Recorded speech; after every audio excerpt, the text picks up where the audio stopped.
So let me introduce all of you to Simitha. Simitha, as you know, is a human rights defender at in Malaysia. So take us a bit more.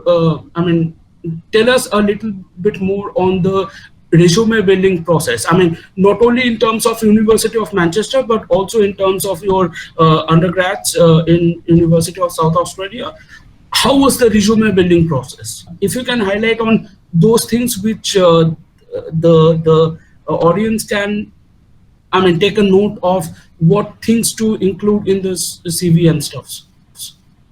Okay. I actually didn't put much thought into building the resume and things like that. At that point, I didn't have a very wide resume either. I've worked with a few NGOs, local political NGOs. But so in terms of the resume itself, the CV itself, how I did it was, I made sure to have my picture, the contact details, my current location, and then I put in my job, the jobs that I was doing, and of course the year from when to when. But then I also gave like a description of what the job entailed, because if you tell me you're a program officer, I don't know what exactly you're doing. So you need to tell me a bit on what you were doing. What were your main primary duties in the organization? So that things are included. Right. Then of course I also included a few references, people who they can contact to ask more about me, things like that. But in terms of building the resume and like trying to add more like sort of medals to the resume, I didn't do anything consciously. I didn't consciously try to enroll myself in this and that, or take part in programs to build it. I was focusing mostly on building like human rights, media freedom. At that point, I was focusing a lot on press freedom. So that was mostly what I was doing. Okay. And in terms of like the particular documentation, can you tell us what kind of documents are needed in the particular application? So if someone's planning for the entire application, can you just take us through the... Sure. So for the application, it's very simple. So once you've chosen the university or you've shortlisted a few universities, then you would go to every individual university's website, where they will have an apply now button. So then you would go and start your application. So it's all online nowadays, so it's very simple. And then there they will ask you for things like your contact details, and then they'll ask you for, if you're doing your master's, for example, they'll ask you for your bachelor's degree, your transcript, a picture of your degree itself, and then they would ask you for your CGPA. So in my case, in University of South Australia, we were doing our CGPA was over 7, but then normally it's over 4, right? So they would ask, what is it over 4? So I had to go online, look for an online converter to convert that 7-point CGPA to a 4-point CGPA, and then I also had to send in a reference link for them to actually go and see. So things like that. And then they would also ask you like a little bit about yourself, like a short biography, a space where you can write about basically your profession. Right. They would ask you for things like that. That's the personal statement, I believe. The personal statement was that was very interesting. I think that's, for me personally, in the entire application process, I felt like the personal statement is where is what makes you or breaks you. I feel like that is the opportunity that is given to you to prove that you belong in the University of Manchester. So for me, what I did was I drew on personal experience. I didn't just say I want to study University of Manchester because XYZ. I actually remember I started my personal statement with the word imagine, because I was going to take them on a journey.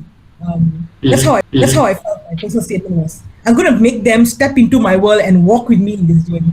So in the first paragraph, I said imagine, and I started talking about a time in the protest, a very special time during a protest where we were actually under attack. The civilians, we were basically under attack by the they call them FRU in Malaysia. It's the riot police, and they had chemical laced water cannons. So entire body was burning, and our eyes were tear gas. They were using the water cannon to shoot at us, so we were actually getting hit by those. Sorry, the tear gun canister. We were getting hit by those canister, and bleeding and all of those things.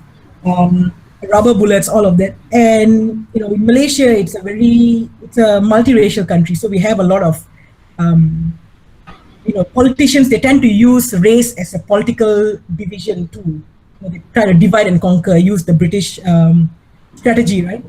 So I spoke about how, while under attack, when we were at our most human self, when we were all looking for survival, there was no longer a race or a religious barrier between people. And I wrote about how people from different walks of life, different race, different religion, came to the aid of each other. Whether it was bringing water, bringing salt, bringing band-aid, helping you stop your bleeding. People were just helping you Right. regardless of who you. And I was like, this is the country that I want. This is the place that I want for my country, but without the violence, without the political mismanagement. This harmony is what I want on a day-to-day basis. So I Right. started out my personal statement as that, and then I went on to say that this is what I've done, this is what I've achieved, and this is why I want to be in the university and I want to move ahead.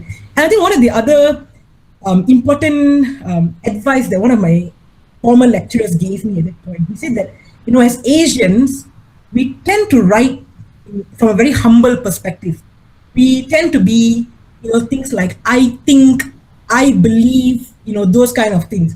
But he said that we want to find, when in Western countries, when they're looking for potential candidates, they want to find people who are strong. They know themselves, they know their professional self, they know their personal self. And so you're going to you should use words with conviction. Have recommendation letters. Make sure, so they ask for two recommendation letters. Make sure that you have three. So two recommendation letters. In my case, at least, two recommendation letters were from your professors. That's called academic recommendation, and one recommendation was from the place where you are doing an internship. And remember that these guys must know you personally. Just because that person is a well-known person and you have requested him for a recommendation letter, and mostly what happens is that if he knows you, or if he doesn't know you, he just he just wants to give recommendation to everybody. So he has a template and he just signs to it. Don't use that kind of recommendation letter, because what happens is that sometimes, uh, let's say you and your friend has applied to the same university taking recommendation from the same person, it might raise doubt. So don't do that. Most importantly, remember that your recommender has to be informed that the university might contact him, and they do.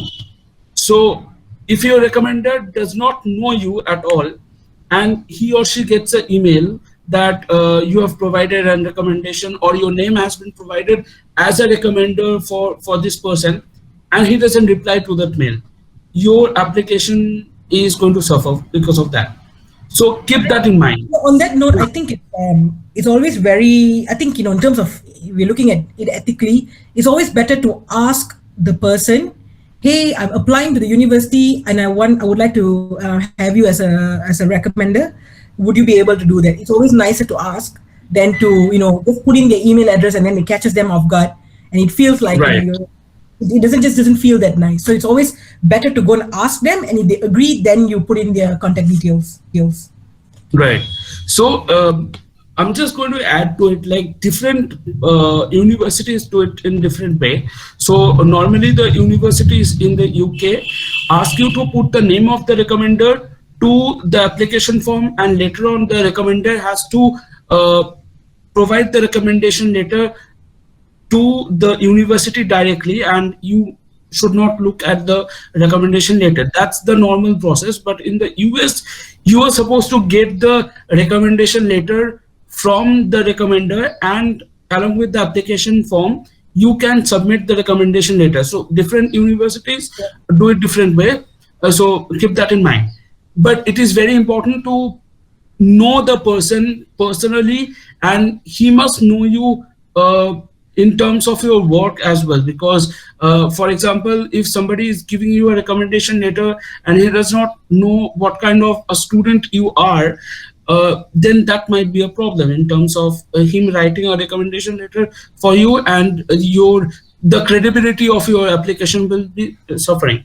The other part is about the particular exams that you have to give.